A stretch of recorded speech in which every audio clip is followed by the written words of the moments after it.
Hello students, आज हम आपकी इंग्लिश की बुक बी हाइव का chapter number 8 reach for the top study करेंगे।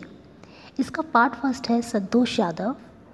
Before you read, think for a while and make a list of 3 to 5 person you idolize. आपको कुछ ऐसे लोगों की लिस्ट बनाने के लिए बोला है, नाम लिखने के लिए बोला है जिनको आप आइडलाइज करते हैं। आइडलाइज का मीनिंग होता है जिनको आप एडमायर करते हैं, जिन्हें आप पसंद करते हैं, जिनको जो आपके लिए एक इंस्पिरेशन है, प्रेरणा है, जिनके जैसा आप बनना चाहते हैं, उनकी अचीवमेंट्स को आप बहुत ज़्यादा पसंद करते हैं, एडमायर करते हैं। वो लोग किसी भी फील्ड से हो सकते हैं, स्पोर्ट्स से भी हो सकते हैं, मेडिसिन से भी हो सकते हैं, मीडिया से भी हो सकते हैं, आर्ट्स और कल्चर से भी हो सकते हैं। आज का हमारा चैप्टर है ये संतोष यादव की स्टोरी पर बेस्ड है। The only woman in the world who had scaled Mount Everest twice was born in a society where the birth of a son was regarded as a blessing and a daughter, though not considered a curse, was not generally welcome. पहली एक मात्र महिला जो mount Everest पर 2 बार चढ़ी। Mount Everest एक बहुत दुनिया की सबसे ऊंचा पर्वत श्रृंखला है, आपको पता है। एक महिला जो इकलौती ऐसी महिला थी जो 2 बार उस माउंट एवरेस्ट पर चढ़ी, उनको श्रेय प्राप्त हुआ। And she was born in a society where the birth of a son was regarded as a blessing. वो ऐसे समाज में पैदा हुई जहाँ पर बेटे का जन्म तो ब्लेसिंग, आशीर्वाद माना जाता था, और बेटी का जन्म अगर अभिशाप नहीं माना जाता था, मगर बेटी के जन्म को स्वागत नहीं किया जाता था। बेटी अगर किसी के घर में पैदा होती है तो लोग खुश नहीं होते थे। ऐसे समाज में संतोष यादव का जन्म हुआ। When her mother was expecting संतोष, जब उनकी मदर संतोष को एक्सपेक्ट कर रही थी, मीन संतोष होने वाली थी, उनका जन्म होने वाला था, तभी एक Holi man, travelling Holi man, वहाँ से घूमते घूमते एक सन्यासी, एक साधु वहाँ से गुजरे। And giving her his blessings, और उन्होंने उसे क्या करा, आशीर्वाद दिया। ऐसा एज्यूम कर लिया कि सब लोग बेटा ही चाहते हैं, तो उन्होंने एज्यूम ऐसा मानकर उसे बेटे होने का आशीर्वाद दे दिया। बट टू एवरीवन सरप्राइज, लेकिन हर कोई हैरान हो गया कि the unborn child's grandmother, उस संतोष की जो दादी थी, अभी संतोष पैदा नहीं हुई है तो अनबॉर्न बोला है, जो भी पैदा नहीं हुआ बच्चा, उसकी जो दादी थी जो उसके पास खड़ी थी, उसने उस साधु से क्या बोला, उसने होली मैन से बोला that they did not want a son, हमें बेटा नहीं चाहिए। The holy man was also surprise, जो होली मैन था वो भी हैरान रह गया। नेवरदलेस, फिर भी उसने उसकी request, he gave the requested blessing, उसने उनको बेटी होने का आशीर्वाद दे दिया जैसा कि उन्होंने मांगा था। As the destiny would have it, destiny means भाग्य, जैसे और भाग्य में था। And the blessing seem to work, और ऐसा लगा, मान लो कि उसका आशीर्वाद काम कर गया हो। Santosh was born in the 6th child in a family with 5 sons, 5 बेटों के परिवार में पैदा होने वाली छठी लड़की थी संतोष।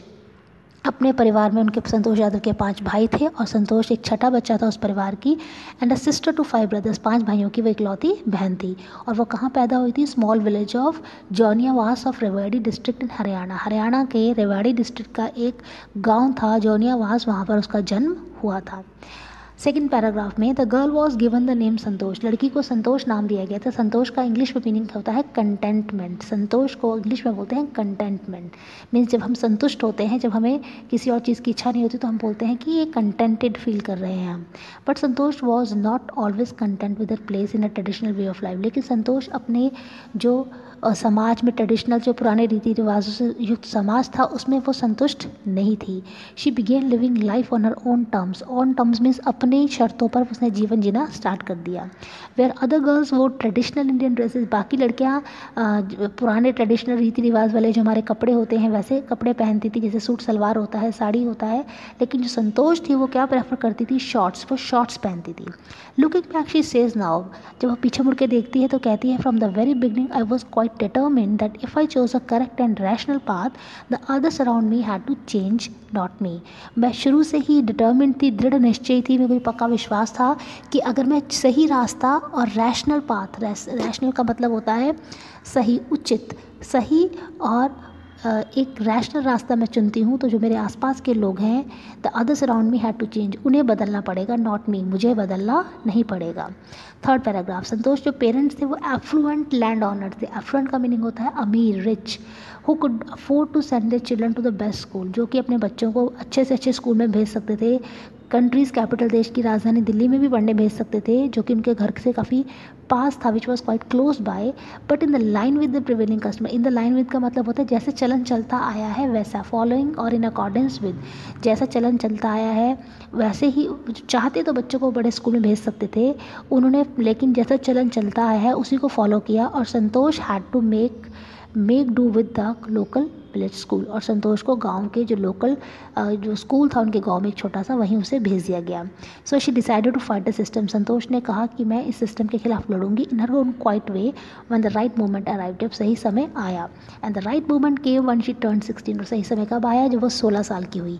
Eight 16 most of the girls in her village used to get married. 16 साल में उसके गाँव की ज़्यादातर लड़कियों की, मोस्ट ऑफ द गर्ल्स की क्या हो जाती थी? शादी हो जाती थी. Santosh was also under pressure from her parents to do the same. और संतोष भी, प्रेशर था उसके भी माँ बाप का संतोष के ऊपर कि वो भी चाह रहे थे कि 16 साल में संतोष की शादी भी हो जाए. अब marriage age early age that was the last thing on mind. इतनी जल्दी शादी, ये तो उसके लास्ट थिंग थी उसके दिमाग में, सबसे कम इंपॉर्टेंस थी मैरिज की संतोष की लाइफ में. She threatened her parents that she would never marry if she did not get a proper education. Threaten का मतलब होता है धमकी देना. उसने अपने पेरेंट्स को धमकी दी, अगर मुझे सही से अच्छी एजुकेशन आपने नहीं दिलाई तो मैं शादी नहीं करूँगी. She left home and got herself enrolled in a school इन दिल्ली. उसने घर छोड़ दिया और अपना एडमिशन दिल्ली के एक स्कूल में करा लिया. अब उसके पेरेंट्स ने रिफ्यूज़ कर दिया, मना कर दिया to pay for her education, कि हम तुम्हारी पढ़ाई का खर्चा नहीं करेंगे. She politely inform them. उसने बड़े ही पोलाइटली, बड़े ही आदर से, बड़े ही प्यार से उनको बताया.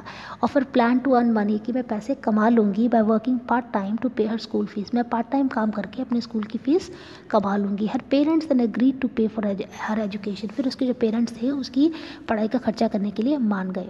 Wishing away to study a bit more and with her father slowly getting used to her urge for more education, Santosh passed the high school examination and went to Jaipur. अब उसमें थोड़ा और bit more, थोड़ा और पढ़ने की उसके अंदर क्या थी? इच्छा थी.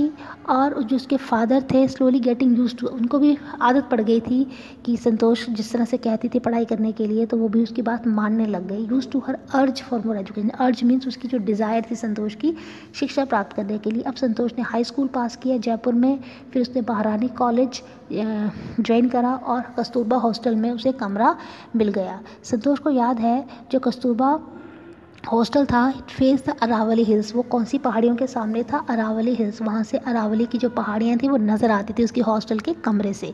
She used to watch villagers from a room. अपने गांव से देखती थी कि किस तरह से गांव वाले गोइंग अप द हिल, पहाड़ी पे चढ़ते थे, एंड सडनली वैनिशिंग, और अचानक से गायब हो जाते थे after a while.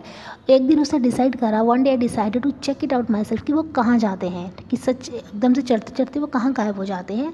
Check it out का मतलब होता है अपने फैक्ट को, किसी सच्चाई का पता लगाना. I found nobody except a few mountaineers. वहाँ पे उसे कोई नहीं मिला, कुछ माउंटेनियर्स मिले. माउंटेनियर्स कौन होते हैं? पर्वतारोही, जो पहाड़ों पे चढ़ाई करते हैं. मैंने उनसे पूछा if I could join them, क्या मैं तुम्हें ज्वाइन कर सकती हूँ? To my pleasant surprise they answered in the affirmative. Affirmative मतलब हाँ में जवाब दिया. उन्होंने येस बोला कि हाँ तुम ज्वाइन कर सकती हो, और मुझे मोटिवेट भी किया. मोटिवेट का मतलब होता है मुझे प्रोत्साहन दिया, मुझे बढ़ावा दिया टू टेक टू क्लाइंबिंग, कि तुम भी पहाड़ों की चढ़ाई करना शुरू कर दो. इसमें उन्होंने मुझे क्या करा? मोटिवेट करा. Then there was no looking back for this determined young girl. फिर इस यंग लड़की के लिए, संतोष यादव के लिए, उसने कभी पीछे मुड़कर नहीं देखा. She saved money. उसने पैसे बचाए और अपने आप को एनरोल करा लिया, अपना नाम लिखवा लिया Uttarkashi Nehru institute of mountaineering. Uttarkashi में एक नेहरू इंस्टीट्यूट है माउंटेनियरिंग का, वहाँ पे उसने अपना नाम लिखवा लिया. My college semester in Jaipur was to end in April. मेरे कॉलेज का जो सेमेस्टर था वो जयपुर अप्रैल में ख़त्म होने वाला था, but it ended on the 19th of May. लेकिन वो 19 मई तक चला. And I suppose to be in Uttarkashi on the 21st. मुझे 21 तारीख को उत्तरकाशी जाना था. So I did not go back home. इसलिए मैं घर वापस नहीं गई. Instead I headed straight for the training. मैं सीधी ट्रेनिंग ही चली गई. I had to write a letter of apology to my father without whose permission I had got myself enrolled at Uttarkashi.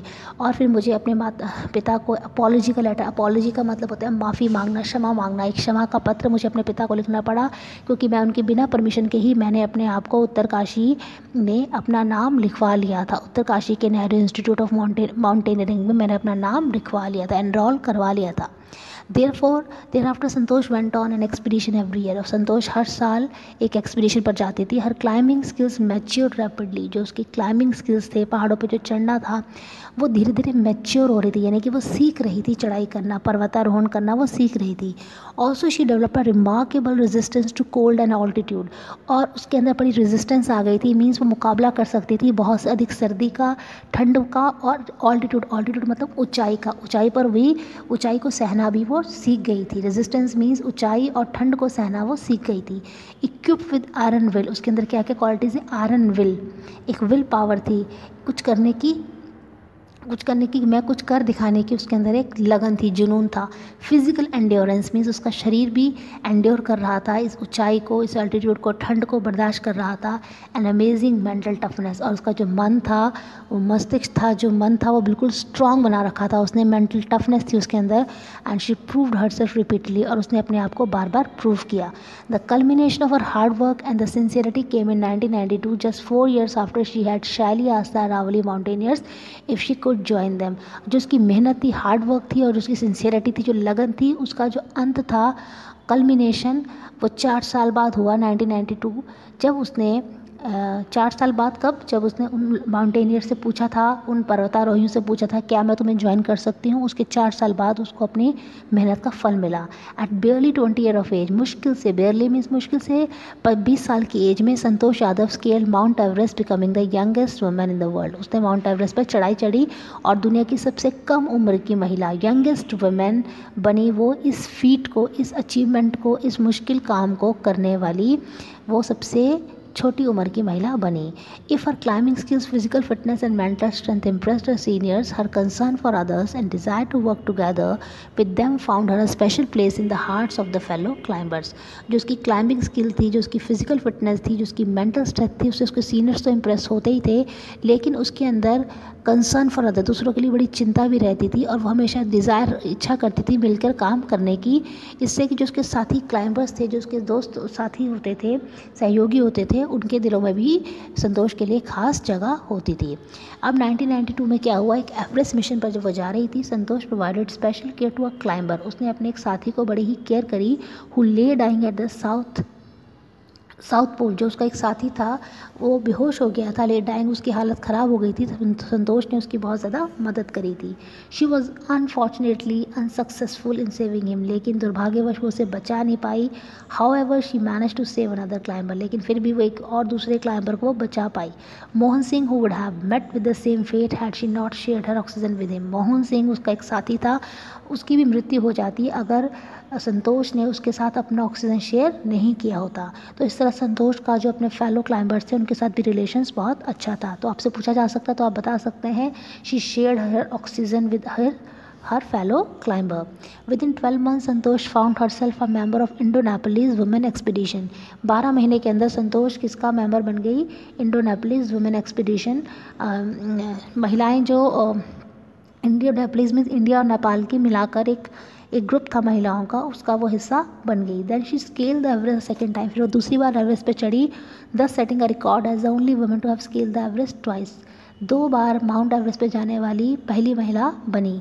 And securing for herself in India unique place in the annals of mountaineering, अपने लिए और अपने देश भारत के लिए एक बहुत important जगह उसने हासिल करा, एक यूनिक प्लेस हासिल करा माउंटेनियरिंग के फील्ड में। The annals of mountaineering means पर्वतारोहण के क्षेत्र में उसने एक बहुत बड़ा मुकाम हासिल करा अपने लिए भी और अपने देश के लिए भी।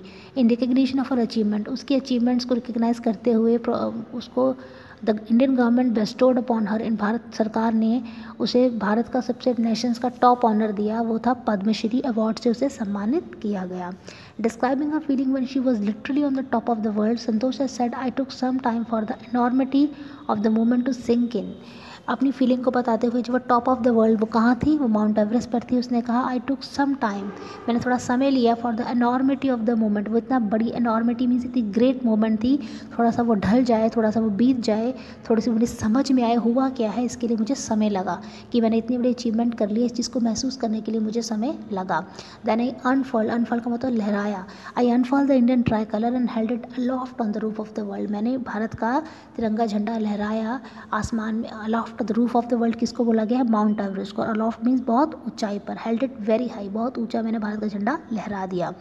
The feeling is indescribable, feeling ऐसी थी जिसे मैं डिस्क्राइब नहीं कर सकती, जिसे मैं व्यक्त नहीं कर सकती, डिस्क्राइब नहीं कर सकती, तो उसको बोलते हैं indescribable. The Indian flag was flying on top of the world, Bharat का झंडा ऊंचाई पर, सबसे दुनिया की जो छत है, दुनिया का जो टॉप है, वहाँ पर वो लहरा रहा था। It was truly a spiritual movement, ये मेरे लिए बड़ी ही आत्मिक शांति मुझे मिल रही थी, बड़ी ही मेरे लिए स्पिरिचुअल मूवमेंट थी।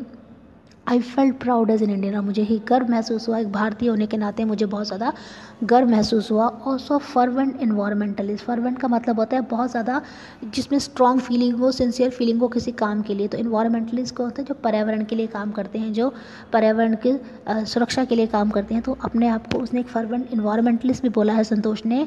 संतोष collected and brought down 500 kilogram of garbage from the Himalayas, Himalaya की सफाई करने के लिए वो 500 किलो वहाँ से गार्बेज, कूड़ा करकट वहाँ से इकट्ठा कर कर भी लाई। तो ये भी उसकी इंपॉर्टेंट क्वेश्चन बनता है कि फर्वेंट इन्वायरमेंटलिस्ट थी, वो पर्यावरण के प्रति बहुत जागरूक थी, स्ट्रॉन्ग और सिंसियर फीलिंग थी उसके प्रति पर्यावरण में के प्रति संतोष में।